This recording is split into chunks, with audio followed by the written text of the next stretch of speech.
Okay, this is called the Magic Stamp Collection. And all you have to do is touch it with your hands. You touch it, and then nothing. Touch it again. 1, 2, 3, and oh. Let's try it again. 1, 2, hold it for me. What did you do, silly? There's nothing. 1, 2, 3, and oh. It's gone. 1, 2, 3, there's the ball. 1, 2, 3, it's gone. 1, 2, 3, there's the ball. 1, 2, 3, it's gone. And whoop, there's the ball. We're here at the Kids Club with Koko. Hello, everybody. Now, you've been coming to Thailand for a long time performing. When were you first here? 1992 was the first time recorded. I did a show at the Friendship Beach in Rawai, Geelong. But I've been here 6 years now, non-stop. Okay, and you've seen the crowd change. You've seen the island develop some since then. Yes, I have. How has it changed? Phuket's becoming a family island. This kids club is right in the middle of Patong, 50 feet from Seduction and Bangala Road. They just opened up about 6 months ago, and this is actually owned by St. James Property. It's a company that's in real estate, and they asked me to help them with the kids because it's not their specialty really. And I said, okay, I would open up a magic store here. And I sold out of everything in the first 2 weeks, and then I got a lot of shows coming in, so I decided to go back to performing. Kids like my show, so if I'm going to do it for them, I'm going to give them the best I can. And I've been working for kids in 55 countries for 35 years, and these kids are my firewall. We've had a lot of big magicians who've done large stage acts come through Phuket, and you've managed to out-survive them.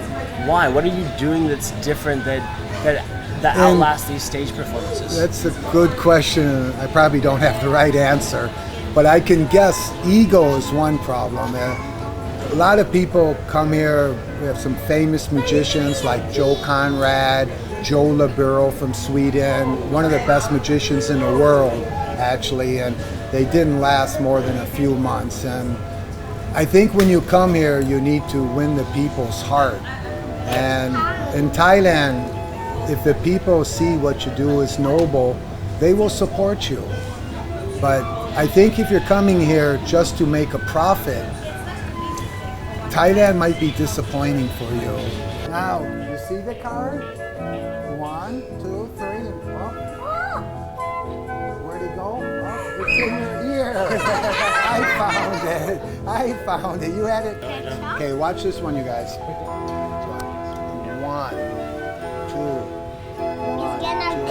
3, 4, 5, 6, 7, 8, and it's go. Where'd it go?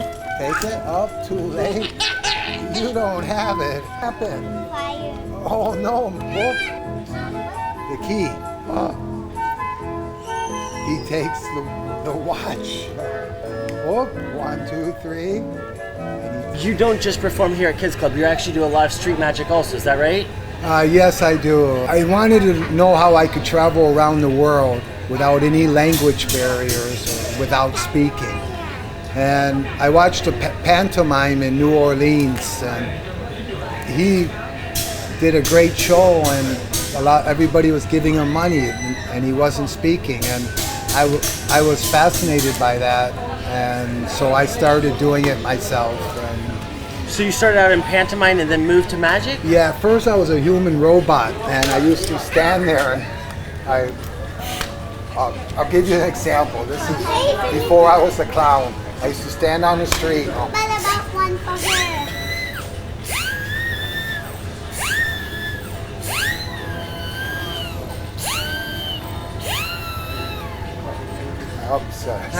So the human robot was my first kind of show. And there's a whole comedy aspect to what you're doing. And I was seeing doing with the kids, there's a lot of surprise. That was beautiful. Well, I have I would say about 20 secret pockets on me, and I have about 60 different props on me. And the idea is that you need something to play on all the time out there.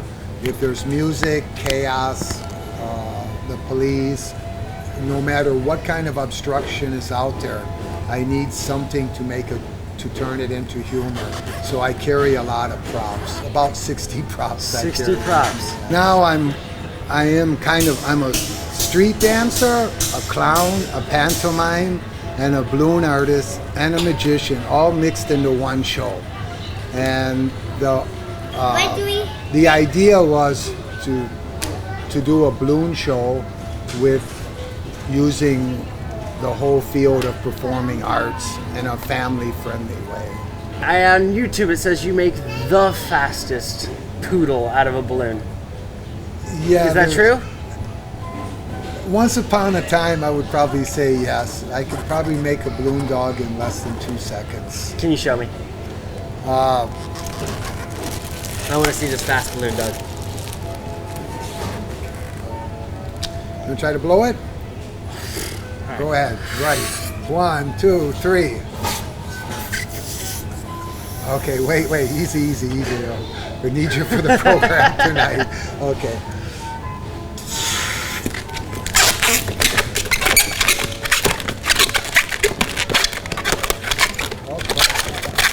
There's 2 dogs. There's 3 dogs. Oh, there's a tail. Cool. Wait. Ba-dum, ba-dum, ba-dum, ba-dum, ba-dum, ba-dum, ba-dum. There you go, Mr. Pirate, okay? Thank you. Now, is there any chance you can teach me one trick that I could bring out? I've seen that floating card trick. Can I do that? Yeah, that would be nice. And it's a very hard trick. And sure. All right, I'll pay you that 100 baht for that. And then, will that cover me for the trick? Yeah, sure will. Yeah, sure will. Okay. All right, let's do Paid. it. All right, well, we'll see Koko outside performing live.